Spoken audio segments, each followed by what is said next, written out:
Sepi suasana di rumah mewah itu. Pak Alfian dan istrinya sudah berangkat siang tadi ke Padang. Di rumah itu hanya ada Kirana, Bibi, supir, dan satpam. Raf sudah kembali ke Jakarta. Usai makan malam, Kirana duduk di balkon kamarnya, melihat lalu lalang kendaraan di jalanan di depan rumah itu. Ramai di jalanan, tapi sepi sekali di rumah ini. Sedang langit di atas sana bertabur bintang. Kirana menikmati semilir angin. Agak dingin, untung tadi ia membawa selimutnya. Tiba-tiba ia ingat ponselnya. Sejak hampir seminggu berada di rumah ini, ia tidak pernah melihat gawainya itu. Siang hari, ia sibuk dengan calon ibu mertuanya. Kirana diajak belanja kebutuhan Kirana, atau hanya sekedar jalan-jalan dan wisata kuliner, agar Kirana tidak jenuh. Diambilnya ponselnya yang berada dalam tasnya, dan ia kembali duduk di balkon. Wih, banyak sekali pesan masuk dari Dokter Daru dan Indri. Ya, hanya 2 orang itu yang tahu nomor ponselnya. Segera dihubunginya Indri. Daru nanti saja. Hai, nah, ya ampun, sudah hampir seminggu. Tiap hari aku menunggu kabar darimu. Aku telepon, enggak kamu terima. Aku chat, enggak kamu baca. Aku pikir kamu sudah sangat sibuk di rumahmu dan melupakan teman tidurmu di kontrakan sederhana kita. Ini batas terakhir kamu loh. Kirana tertawa. Ia membayangkan wajah gemas Indri. Wajahnya lucu sekali kalau lagi ngomel. Maksudmu batas terakhir apa? Kalau kamu masih nggak juga bisa dihubungi, maka aku bilang pada diriku sendiri bahwa hari ini terakhir aku menghubungimu. Kalau masih nggak kamu jawab, maka aku tidak akan pernah menghubungimu lagi.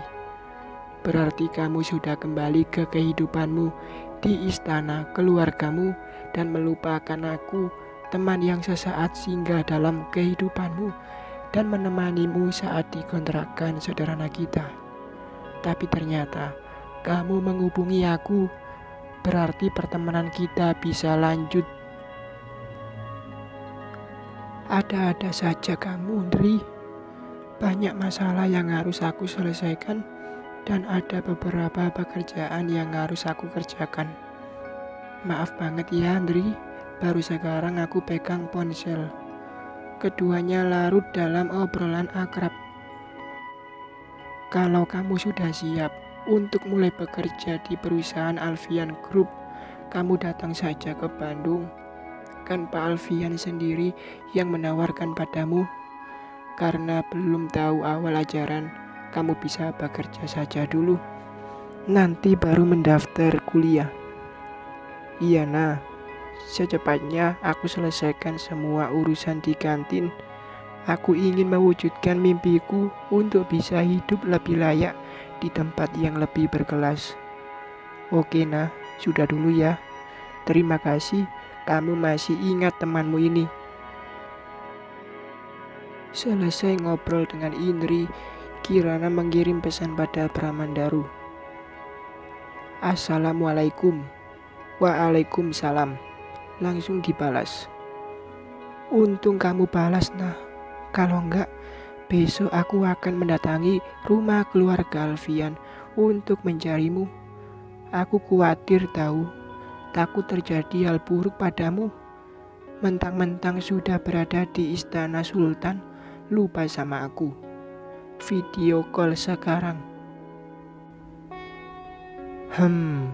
Mulai deh main perintah. Sebentar kemudian sudah tersambung. Kok malah memperlihatkan dinding tembok? Aku mau melihat wajahmu. Kamu baik-baik saja atau tidak? Terlihat wajah Daru begitu serius. Kirana tersenyum sambil mengarahkan kamera ke wajahnya. Alhamdulillah, Aku baik-baik saja. Tak kurang satu apapun. Syukurlah. Kamu mau cerita padaku apa yang terjadi dan yang akan terjadi. Kamu sudah bertemu siapa saja di sana? Apa saja yang sudah mereka lakukan padamu? Pak dokter, nanyanya satu-satu ya. Aku bingung mau menjawabnya. Iya, kamu mulai cerita sekarang. Aku dengerin. Begitulah dokter Pramandaru, tegas dan terkesan ketus, tapi penuh perhatian pada Kirana. Kirana menceritakan semua kejadian, mulai dia bertemu Pak Alfian di kantor dekat kantin, sampai pertemuannya dengan Raf. Dan rencana pernikahannya 2 minggu lagi juga disampaikannya pada Pramandaru. Pramandaru tercenung mendengarnya. 2 minggu lagi. Nah, kamu bahagia dengan rencana pernikahanmu ini? Ini bukan tentang perasaan, Mas. Ada kalanya logika mengalahkan perasaan. Ini lebih pada pertimbangan untuk anakku.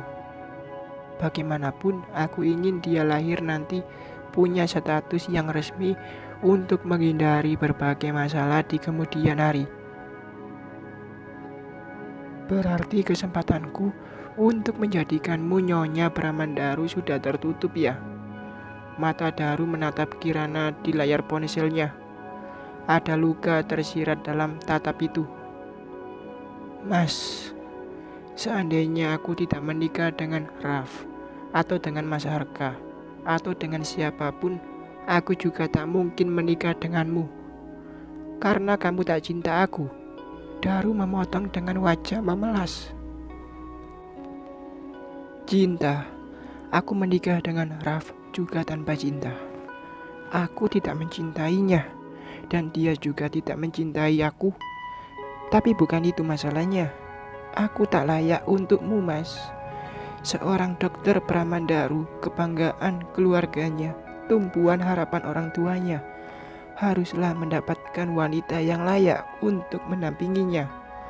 Bukan wanita seperti diriku yang membawa noda sepanjang hidupnya. Apa kata orang melihat Mas menikahiku yang hamil sebelum menikah? Seperti katamu, ada saatnya logika mengalahkan perasaan. Maka bagiku saat ini, perasaan mengalahkan logika. Apa peduliku dengan pendapat orang lain? Aku yang merasakan betapa aku mencintaimu dan ingin menikah denganmu, apapun kondisimu. Ibuku saja tidak menolak, mengapa aku harus peduli pada pendapat orang lain? Ada yang bergetar di hati Kirana ketika mendengar dokter itu berkata tentang cinta padanya. Bahkan ternyata ia sudah menceritakan tentang Kirana pada ibunya. Sebelumnya, ia memang beberapa kali mengatakan ingin menikahi Kirana dan ikhlas untuk menjadi ayah bagi anak yang sedang dikandung Kirana. Tapi Kirana tidak tahu apakah itu hanya sekedar pemanis mulut saja atau memang serius. Baru kali ini ia mengatakan bahwa ia mencintai Kirana. Kirana menggigit bibirnya. Maaf, Mas Daru, cintaku hanya untuk Mas Arka. Batin Kirana merintih pilu. Titik-titik air mulai bergulir di pipinya. Ia menunduk menghindari tatap Daru di layar ponselnya. Kamu menangis, Nah. Mas, sudah dulu ya. Aku mau istirahat. Maafkan aku yang telah banyak merepotkan Mas selama ini. Terima kasih untuk segalanya, untuk segala perlakuan dan kebaikan Mas padaku. Kirana tak sanggup menahan keharuan di hatinya. Meski tak mencintai Daru, tapi lelaki itu punya tempat tersendiri di bilik hatinya. Kirana, sudah dulu ya Mas.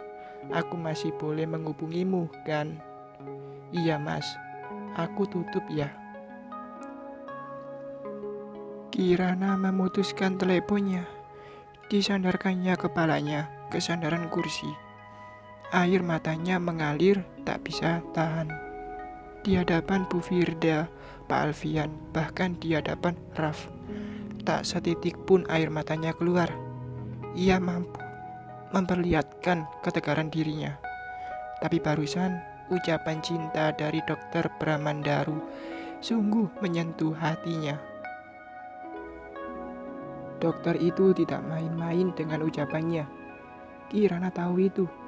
Selama ini, Daru sudah sangat tulus membantu Kirana dalam setiap masalahnya. Jauh-jauh dari Bandung, ia meluangkan waktunya untuk menemani Kirana di apartemennya di Jakarta setiap akhir pekan. Waktu Kirana dirawat di rumah sakit beberapa waktu yang lalu di Karawang, Daru sengaja mengambil cuti agar ia bisa merawat dan menemani Kirana selama di rumah sakit. Bagi Kirana yang hidup sendirian di kota itu, apa yang dilakukan oleh Daru sungguh sangat menyentuh hatinya. Kehadiran Daru semakin memompa semangat hidupnya. Seperti juga Arka, Bramandaru juga sangat menghormati Kirana. Tak pernah sekalipun ia berusaha melecehkan diri Kirana, walau kesempatan untuk itu ada. Setelah puas melepas beban hatinya melalui aliran air matanya, Kirana merasa matanya mulai berat. Ia masuk ke kamarnya dan mengunci pintu balkon. Sesaat ia membaringkan dirinya, sebuah notifikasi masuk dari Bramandaru. Tidurlah, jangan menangis, minum vitaminmu, dan jangan lupa berdoa. Hik, hik. Air mata yang tadi sudah mengering terasa hangat lagi di pelupuk mata. Iya mas, terima kasih. Mas juga tidur ya, semoga mimpi indah. Mimpi indahku adalah kamu. Kirana menutup ponselnya, melayangkan doa-doa pada sang pemilik kehidupan untuk dirinya sendiri dan untuk orang-orang yang disayangnya. Bersambung.